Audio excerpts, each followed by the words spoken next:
자, 오늘 연준 하처 시간 바로 시작하도록 하겠습니다. 오늘은요, 이코노미 21 양영빈 기자와 함께 하겠습니다. 네, 기자님 안녕하십니까? 네, 안녕하세요. 네.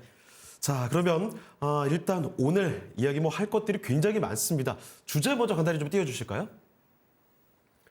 자, 오늘의 주제, 2024년 연준을 돌아보고 앞으로 연준의 전망까지 한번 돌아보도록 하겠습니다. 자, 그러면 첫 번째 질문부터 드리겠습니다. 최근에 있었던 FOMC 쇼크부터 이야기를 해보겠습니다. 반드시 짚고 넘어가야 할 이 포인트들 정리를 좀 해주실까요, 기자님? 네, 2024년 이제 뭐 얼마 안 남았는데요. 예. 그 올해를 한번 해고해 보면요, FOMC, 그러니까 연준에 관련해서는 지난 9월부터 있었던 이 금리 인하, 요거가 이제 제일 큰 이슈였던 것 같아요. 예. 그래서 이제 그 금리 인하가 어떤 의미를 갖는지, 그리고 그거에 이제 정점이었던 2주 전에 있었던 12월 마지막 FOMC인데요. 이것도 여기에서 이제 이 뭐라 그래야 될까요? 2024년을 정리하는 연준이 바라보는 2024년에 대한 평가, 그리고 또 2025년 내년에 대한 전망이 담겨져 있는데요. 12월 FOMC에서 이제 가장 주목을 끌었던 것 중에 하나가 바로 점도표인데요. 예. 많이 보셔서 아시겠지만은 기본적으로 인하를 했어요. 네. 마지막에 25bps를 이제 인하를 했고, 그래서 인하는 했는데 2025년 거는 기존에는 4번 인하한다는 것을 2번 인하하는 걸로 오히려 조금 올렸죠. 네. 그래서 이거를 가지고서 우리가 매파적 인하다, 이렇게 이제 평가를 하는데요. 그거는 맞는 것 같아요. 근데 이거는 그냥 점도표에서 나타난 거고, 시장이 나중에 더 크게 반응했던 거는 어떤 거냐면은, 사실 3월, 6월, 9월, 12월에 연준의 FOMC에서는 점도표와 함께 그 경제 전망을 하거든요. 그렇죠. 근데 그 중에서 제일 중요한 게 사실 12월하고 3월이에요. 예. 왜냐하면 12월은 한 해를 끝내면서 내년을 바라보는 거고, 3월은 또 올해는 어떻게 시작하겠다, 그걸 바라보는 거기 때문에 여기에 이제 연준의 이제 깊은 그 속내가 이제 담겨져 있는데요. 그 중에서도 굉장히 충격적이었던 게 바로 인플레이션에 관한 연준의 그 예. 속내였습니다. 그거는 어떤 거였냐면은, 연준이 이제 인플레이션에 대해서 연준 의원들이 이렇게 쭉 내년에 어떻게 될 거야, 이런 식으로 예측을 하는데요. 그림에서 이거 지난주에 한번 했던 거지만요. 그림에서 이제 점선은 9월 달에 연준 위원들이 예측한 거예요.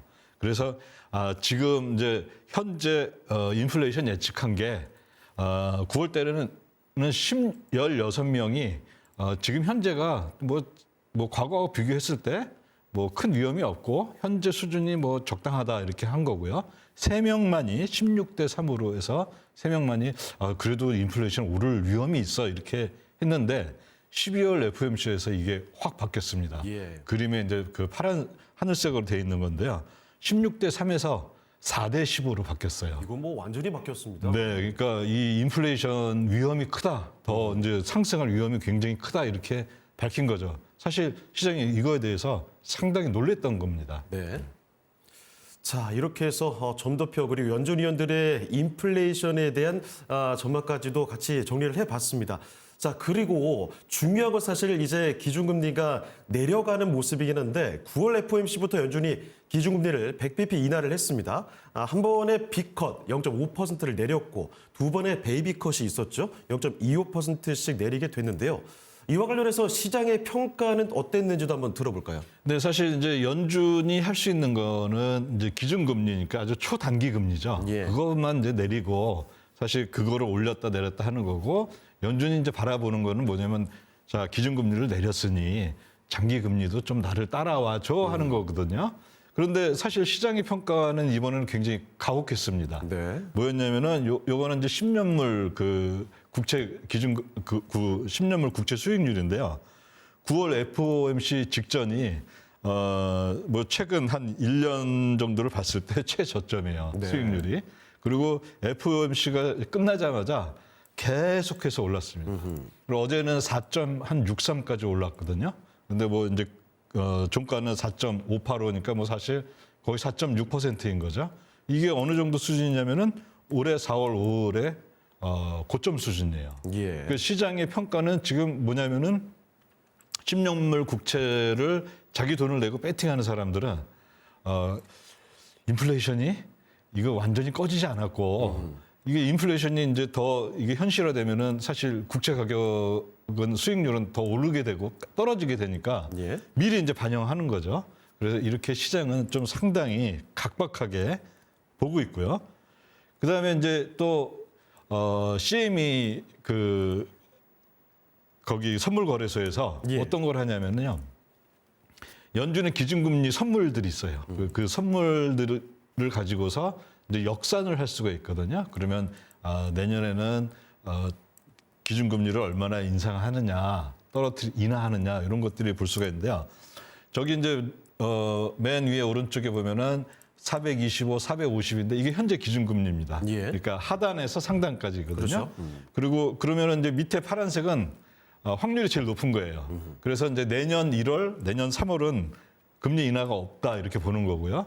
그 다음에 이제 쭉 있죠. 7, 6, 5, 6, 7, 9, 10까지는 금리를 딱 한 번만 인하하는 이 확률이 제일 높게 나오고 있습니다. 예. 이 얘기는 이제 시장도 이거 두 번 인하하겠어 하는 그런 거고 어떻게 보면은 내년 10월까지는 10월 말까지는 한 번 인하하는 정도가 굉장히 큰 현재 이제 시장의 컨센서스입니다. 근데 이거는 사실 시장에서 이루어지는 이 선물 가격을 갖고 한 거기 때문에 언제든지 변할 수가 있는데 재밌는 거는 저기 맨 오른쪽에 보면 파란색 있죠.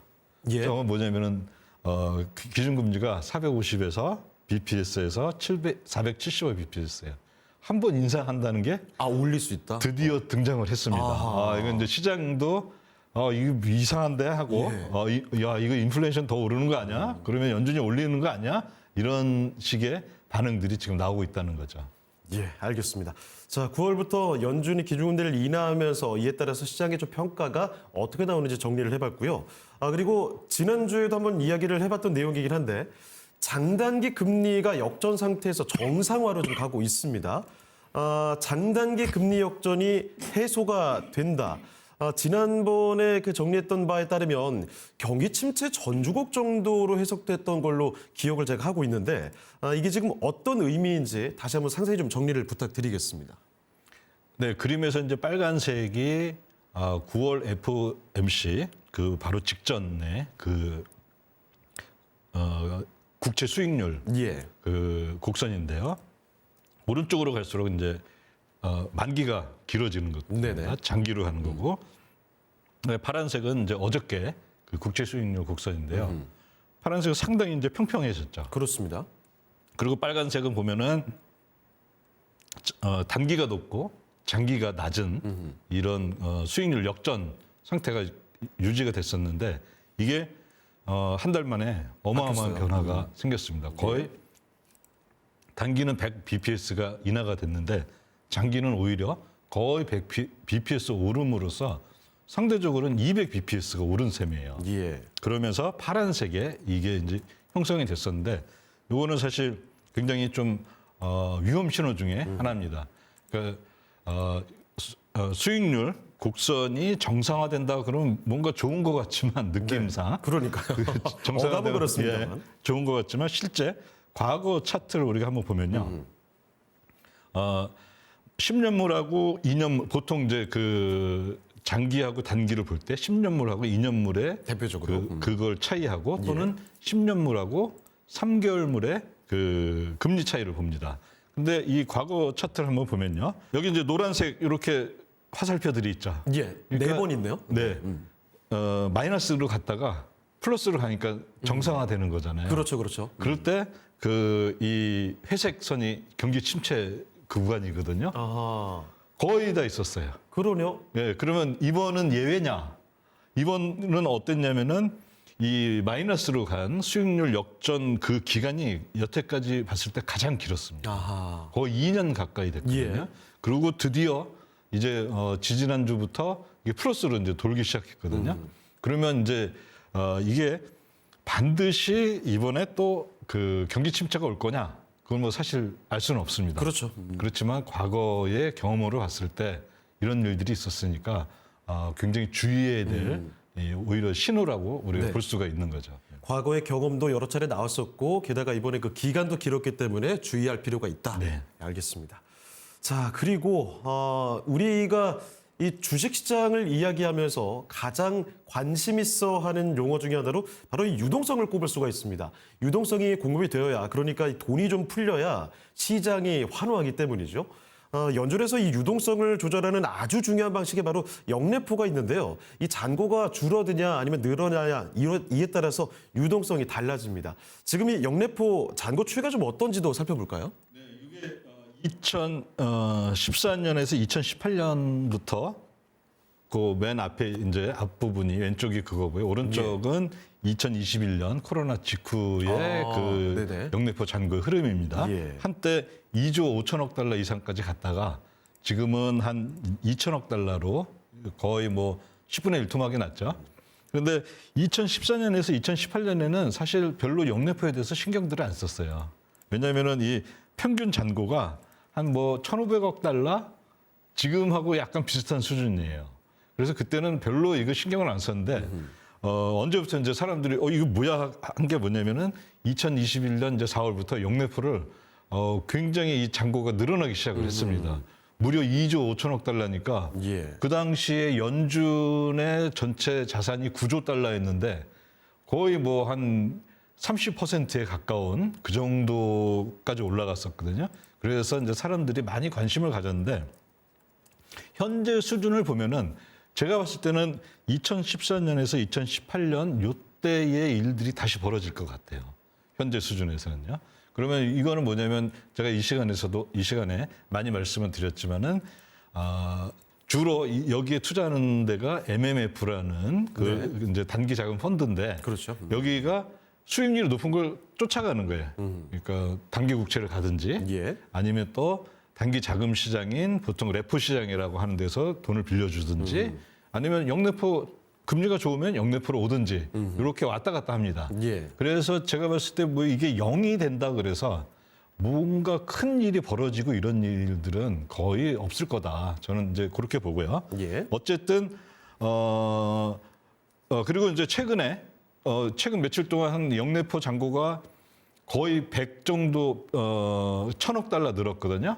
요거는 이제 뭐냐면은 그 재무부가 발행하는 단기 국채가 굉장히 지금 줄고 있어요. 그래서 단기 국채 살 데가 없으니까 그럼 결국에 이 MMF는 어디다 돈을 빌려주냐면은 단기 그 자금 시장인 그 레포 시장이나 아니면 역내포에 투자를 하게 되는 거죠. 그래서 여기 아마 살짝 올랐을 거다. 저는 그렇게 바라보고 있고요. 그렇게 이렇게 이제 역내포의 전체적인 흐름은 이렇게 이제 정리를 할 수가 있습니다. 그렇습니다. 그 유동성 관련된 이야기를 좀 전해드리고 있는 건데 연준에서 하고 있는 그 QT라고 하죠. 양적 기축입니다. 중앙은행이 채권을 팔아서 유동성을 좀 흡수하는 건데 역내포가 소진되면 연준이 좀 QT를 중단한다는 이야기도 있습니다. 이 유동성의 조절의 도구들이 서로 이렇게 상호작용을 하는 것 같거든요. 자, 일단 그런데 요 얘기 전에 근본적인 좀 질문을 드려야 될 것 같습니다. 연준이 역내포를 왜 만들었나? 이 이유를 먼저 좀 알아야 역내포가 소진되는 경우에 뭐 문제점이나 그 시장의 상황을 예상할 수 있지 않을까 싶습니다.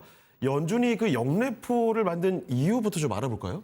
네, 연준이 이제 2008년 금융위기 때 예. 상당히 다양한 이제 이 정책 도구들을 만들었습니다. 네.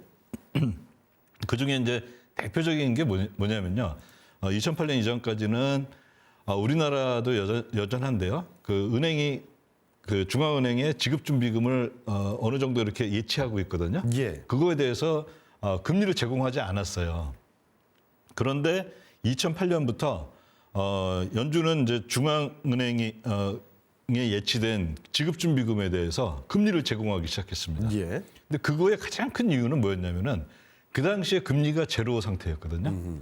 그런데 연준이 기준금리 우리가 영어를 만들었는데 연준이 정말 싫어했던 것 중에 하나가 뭐냐면 우리는 일본이나 유럽처럼 기준금리가 마이너스가 되는 거는 우리 절대 그 꼴은 못 본다. 네. 그렇게 이제 한 거예요. 그럼 마이너스가 되지 않게 연준이 이제 장치들을 새로 만든 게 뭐였냐면은 자 그러면 오늘부터 지급준비금에 대해서 금리를 제공하겠습니다. 그러니까 0보다 조금 높게 뭐 5bps 정도, 이 정도 조금 높게 이제 금리를 제공하기 시작을 했거든요. 그런데 문제는 뭐냐면은 지급준비금에 대해서 금리를 이렇게 제공하니까 은행은 그거보다 낮은 금리로 대출을 안 하겠죠. 뭐 단기 자금 시장이나 이런 데서 대출 안 하니까 기준금리가 0보다 크게 유지가 될 거라고 생각을 했어요. 그런데 제일 큰 문제는 뭐냐면은 단기 시장에는 은행만 참가하는 게 아니라 예. 은행 외에도 다른 여러 가지 주체들이 참가를 합니다. 단기 시장에. 예, 단기 자금 시장에서는요. 그 중에 대표적인 게 뭐냐면은 MMF였어요. 예. 근데 MMF는 은행이 아니기 때문에 지급준비금 계좌가 없어요. 그럼 연준이 이제 고민을 한 거예요. 그러면 여기도 돈이 굉장히 많고 한데 얘네들이 저 자금 대출을 막 하다 보면은 금리가 마이너스가 되는 거 아니야? 이런 네. 생각이 든 거예요. 어허. 그래서 또 뭐를 만들었냐면은 영래포를 만든 겁니다. 예. 그러면 야, 우리가 영래포에다가 금리 제공할게. 그래서 그 지급준비금에 제공하는 것보다는 좀 낮지만은 마이너스는 아닌 0이나 조금 더 높은 요 정도 금리를 제공하기 시작했습니다. 그러니까 이게 단기 자금 시장 구조 때문에 예. 그리고 지급준비금 계좌가 있느냐 없느냐 요것 때문에 이런 네. 일이 발생한 거거든요. 그래서 처음에 생각한 거는 뭐였냐면은 연준은 지급준비금에 지급하는 이 금리를 바닥으로 이제 생각을 했습니다. 예. 그래서 요거를 바닥 시스템 또는 플로우 시스템이라고 불렀는데요. 그것도 안 되니까 이 바닥이 너무 이게 잘 새는 바닥이야. 네. 바닥을 하나 더 만들었어요. 그게 바로 영래포 그 금리입니다. 그래서 저는 이거를 이제 이중 바닥 시스템이다. 이렇게 부르는데 연준은 아직 그렇게 부르지는 않고 있습니다. 네. 연준은 그냥 이제 서브 플로어 부 바닥 뭐 이런 식으로 부르고 있는데요. 근데 여기에서 이제 중요한 건 뭐냐면은 만약에 영래포가 없었으면은 그 돈은 어디로 갔을 거예요. 그러면 영래포가 없었다면은 MMF가 뭔가에 투자를 했겠죠. 예. 그러면 투자했다는 거는 상대방은 그걸 팔았다는 거 아니에요. 그럼 그거는 지급준비금으로 들어갑니다. 그래서 저는 이제 항상 어떻게 얘기를 하냐면은 지급준비금하고 영래포는 따로 볼 게 아니라 예. 두 개를 같이 봐야 된다. 아. 그러니까 영래포는 일종의 변형된 지급준비금이다. 예. 이렇게 봐야지 좀 정확하게 보지 않을까 이렇게 생각을 알겠습니다. 해봅니다. 자, 그러면 그 연준이 QT를 실시한 이후에 이 영래포와 지급준비금의 흐름이 어땠는지, 그리고 덧붙여서 연준이 보유한 국채 흐름은 어땠는지도 지금 좀 살펴주시죠. 네. 그림에서 이제 빨간색은 뭐냐면요. 2022년 6월 1일을 기점으로 해서 예. 연준이 보유한 국채하고 MBS 요게 줄어든 겁니다. 이 QT를 했으니까 이게 예. 매달 뭐 이제 지금은 대략 한 430억 달러씩 이제 월 이렇게 줄이고 있지만 예전에는 거의 한 650억 달러씩 줄였거든요. 예. 그래서 이렇게 빨간색은 쭉 줄어들고 있습니다. 그러면 이거는 이제 연준이 갖고 있는 자산이에요. 자산이 줄면은 대차 대조표상 부채도 동일하게 줄겠죠. 예. 그럼 부채에서 제일 중요한 것가 뭐냐면 지급준비금하고 영래포입니다. 제가 그래서 지급준비금하고 영래포를 같이 봐야 봐야 된다는 된다. 이유가 두 개가 완전히 일치하고 있죠. 네. 뭐 이건 뭐 너무나 이제 사실 그 대차 대조표를 보면은 당연한 거지만요. 그래서 이렇게 지급준비금하고 영래포하고 이게 줄어든 거하고 연준이 보유한 국채 그다음에 MBS 이게 줄어든 게 거의 일치하고 있음을 우리가 현재 상황에서 볼 수가 있습니다. 네. 자, 그리고 그 영래포 잔고가 줄어들면 유동성이 들어서 증시에 도움이 된다. 뭐 이게 기본적인 메커니즘일 텐데 어떻습니까, 기자님? 실제 좀 그랬나요? 근데 이게 유동성이란 말이 예. 상당히 애매한 말이에요. 아, 그래요? 예. 그러니까 유동성이 뭐냐 이렇게 물어보면은 예. 서로 다 다른 말들 용어를 쓰고 있습니다. 그래서 이제 유동성이라고 하면은 일단 이제 저는 구분하는 게 뭐냐면은 크게 두 가지로 예. 하나는 뭐냐면 은행들끼리 예를 들어 이제 제가 사회자님한테 뭐 1억 원을 이체를 했어요. 네. 근데 은행이 달라요. 그러면 어떤 일이 벌어지냐면 이 은행에서 사회자님 주거래 은행으로 지급준비금과 예금이 같이 이렇게 같이 이동합니다. 예, 예. 그 은행 간 거래에서는요. 그래서 은행 간 거래에서는 지급준비금이 유동성이에요. 네. 근데 그 유동성이 지급준비금이라는 유동성이 없으면은 그 은행은 이제 어떤 일이 벌어지냐면은 우리가 지난번에 2023년 3월에 그 미국의 은행 위기 있었잖아요. 네. 그 은행이 왜 생겼냐면은 이 뭐 실리콘밸리 은행이 이거 못 믿겠어 하니까 사람들이 거기 있는 돈을 찾아서 다른 은행을 이체를 한 거예요. 예. 근데 다른 은행을 이체를 하려고 하는데 지급준비가 없는 거예요. 같이 가야 되는데. 같이 가야 되는데. 어허. 그러면 이제 그 은행은 이제 영업을 못 하게 되는 거죠. 예. 그래서 그 지급준비금을 나타내는 유동성이 있고, 그다음에 이제 우리가 보통 유동성이 많아서 주식시장이 뭐 화랑이다 할 때 유동성은 뭐냐면 시중에 풀린 돈입니다. 네. 지급준비금하고는 이게 사실 엄격하게 이게 사실 구분해서 써야 되는데 그러네요. 이거를 이제 혼용해서 쓰다 보니까 굉장히 이 뭐라 해야 되나요? 그러니까 이제 지급준비금이 많으면은 예. 우리가 예전에 이제 경제학 시간에 보면은 뭐 화폐 승수 개념 있잖아요. 네네네. 그래서 그 통화가 늘어난 원로 시간에 배우는. 네. 신용 창조를 한다 그러는데 네. 사실 그건 2008년 이후에 완전히 깨졌습니다. 그래요? 예.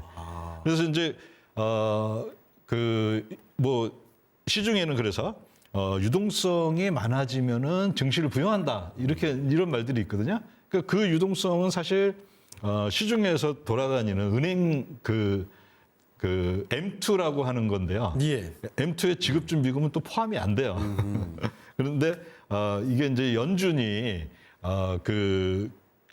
이 역레포라는 걸 하면서 역레포가 줄어드니까 지급준비금이 역레포가 줄어들면은 지급준비가 늘어나거든요. 그럼 유동성이 오르네. 그러면 시중 자금이 풍부해지니까 뭐 증시에 도움이 되겠다 이렇게 예상을 하지만 예. 그럴 때도 있고 안 그럴 때도 있어요. 그 얘기는 그런 이제 어떤 이 직관적인 해석이 그다지 맞지는 않는다는 거죠. 네. 그래서 이 차트를 보시면은 파란색이 지급준비금하고 역레포를 더한 그 값입니다. 예. 마찬가지로 2022년 그 QT를 시작했을 때 대비해서요. 그다음에 그때를 이제 100으로 놨습니다. 네. 그다음에 빨간색은 나스닥이에요. 나스닥이 100에서 얼마로 올랐냐면 170으로 올랐습니다. 예. 근데 지급준비금 이 유동성이라고 하는 지급준비금하고 역레포는 오히려 많이 줄었죠. 100에서 거의 60이니까 한 40%나 감소했는데 이게 그런 이제 역레포가 줄어들면 뭐 유동성이 뭐 줄고 늘고 역레포가 늘어나면은 유동성이 줄고 요거는 그 좀 자료를 봤을 때 좀 예. 맞지 않는다 이렇게 볼 수가 있습니다. 네, 자 이번에는 뭐 QRA 이야기 좀 해보겠습니다. 그 3개월마다 그 분기마다죠. 미국 재무부에서 발행하는 자금 조달 계획 QRA가 있습니다. 이 중에서 국채 발행 계획이 작년에 증시에 좀 큰 영향을 줬다고 알고 있습니다. 당시 상황으로부터 좀 우리가 알 수 있는 것들이 뭐가 있을지 정리를 해주실까요? 저기 보면 회색과 오른쪽에 이제 노란색이 있는데요. 예. 회색 시작점이 바로 QRA 작년 8월 QRA가 딱 발표됐을 때예요. 그때 시장이 깜짝 놀란 게 뭐였냐면은 장기 국채 발행량이 그 이전에 예상한 것보다 더 많았어요. 발행량이 많다는 건 뭐냐면 장기 국채가 많아지니까 공급이 많아지니까 이게 싸져야 되잖아요. 그 수익률이 쫙 올라갑니다. 그 장기 국채 수익률이 바로 이 빨간색 그래프거든요. 그러니까 시장이 어떻게 반응했냐면 S&P가 한 4,600에서 한 4,150까지 떨어집니다. 그러다가 이제 그 재무부가 이거 좀 심했나 하고 다시 이제 또 그 11월에 발표를 했는데요. 11월에 이제 어떤 일이 있었냐면은 단기 국채를 생각보다 또 많이 발행한 거예요. 네. 그러니까 시장이 그럼 그렇지 안도하면서 또 S&P가 파란색이 쫙 올라가는 걸 우리가 볼 수가 있죠. 그런데 그 이후에는 이런 일들은 별로 없었습니다. 왜냐하면은 그 이전에 다음 분기에는 얼마 할게요 했던 걸 거의 다 지켰거든요. 네. 그런데 이걸 굳이 갖고 온 거는 뭐냐면요. 내년 이제 2월 5일에 QRA가 발표가 되는데 이제 새로운 정부에서 처음 발표하는 QRA예요. 네. 그런데 이게 만약에 기존에 했던 거 예상했던 거를 크게 넘어서면은 이게 제가 봤을 때는 시장에 큰 뭔가 충격이 오지 않을까. 그것 때문에 이걸 한번 준비를 해봤습니다. 그래서 2월 5일 그 QRA에 대해서 우리가 좀 신경을 써야 되지 않나 이렇게 생각을 합니다. 네. 자, 그리고 이 단기 자금 시장 이야기 좀 해보겠습니다. 연준이 굉장히 주목하는 시장이면서 오늘도 많이 좀 언급이 됐는데 12월 FOMC에서는 이 역레포 금리를 기준금리 하단 대비해서 5bp 좀 내렸습니다. 연준의 의도가 뭔지 그리고 최근 단기자금 시장 흐름이 어떤지 간단히 좀 살펴주실까요? 네, 아까 이제 영래포하고 IORB, 그러니까 네. 지급준비금에 지급하는 그 금리 그 차이에서 보면은 연준이 사실 가장 신경 쓰는 단기 자금 금리인 소포라고 하는 예. 그 금리가 보통 형성이 돼요. 그림에서 빨간 점선하고 밑에 주황색 그 선이 그 RRP하고 이제 그 영래포 금리하고 예. 지급준비금 금리거든요. 그럼 대체적으로 그 안에서 형성이 되잖아요. 그런데 올해 9월 말하고 10월 초에 보면 이게 피크를 쳤습니다. 네. 그 얘기 뭐냐면은 주로 이게 언제 생기냐면 분기말 그리고 연말에 이렇게 뭔가 자금의 조달이 좀 안 좋아져요. 그러면은 이제 이 연준은 이거에 대해서 굉장히 이제 주시를 하는데 현재 상황은 그렇게 뭐 좋아 보이지는 않습니다. 이게 많이 지금 저 오른쪽 맨 끝에 보면 노란색이 많이 올라온 걸 볼 수가 있는데요. 12월 말에 아마 요거 좀 주의를 해야 되지 않나 네. 그렇게 생각합니다. 자, 그리고 마지막으로 연준이 이 단기자금 시장 안정을 위해서 상설 레포 시장을 추가로 좀 열었습니다. 어떤 변화가 있는지 그리고 이 대책이 효과가 있을지도 간단히 말씀해 주시죠. 네, 상설 레포 시장은 원래는 오후 1시 30분에서 15분간 열립니다. 예. 그런데 이번에 이제 연말에 그거 외에 8시 15분에서 또 15분간을 더 추가를 해줬어요. 네. 그러니까 여기 돈이 부족하면 여기 와서 써라, 여기 와서 빌려라 그건데 제가 봤을 때 이거는 이 단기 자금 시장에서 자금을 중개하는 사람들은 대형 딜러들이거든요. 근데 딜러들은 이걸 안 써요. 네. 그걸 안 쓰는 이유는 이제 시장 구조 때문에 그런데 그래서 제가 봤을 때 이게 도입에 이번에 한다 하더라도 큰 효과는 없지 않을까. 그리고 이게 연말에 보면은 저기 이제 동그란 것들이 보면은 그 연말에 굉장히 이제 자금의 이동이 심합니다. 그래서 아마 이번에도 그런 일들이 좀 벌어지지 않을까. 그리고 소포 금리가 많이 오르는 현상이 벌어지지 않을까 이렇게 생각을 해봅니다. 네. 자, 그럼 이렇게 이코노미 21 양영민 기자 여기서 보내드리도록 하겠습니다. 기자님 오늘 말씀 고맙습니다. 네, 감사합니다. 네, 지금까지 양영민 기자와 함께 연준 대전망 살펴드렸습니다. 시장의 중심은 여기서 오늘 마치도록 하겠습니다. 저희는 다음 주 이 시간에 다시 찾아오겠습니다. 고맙습니다.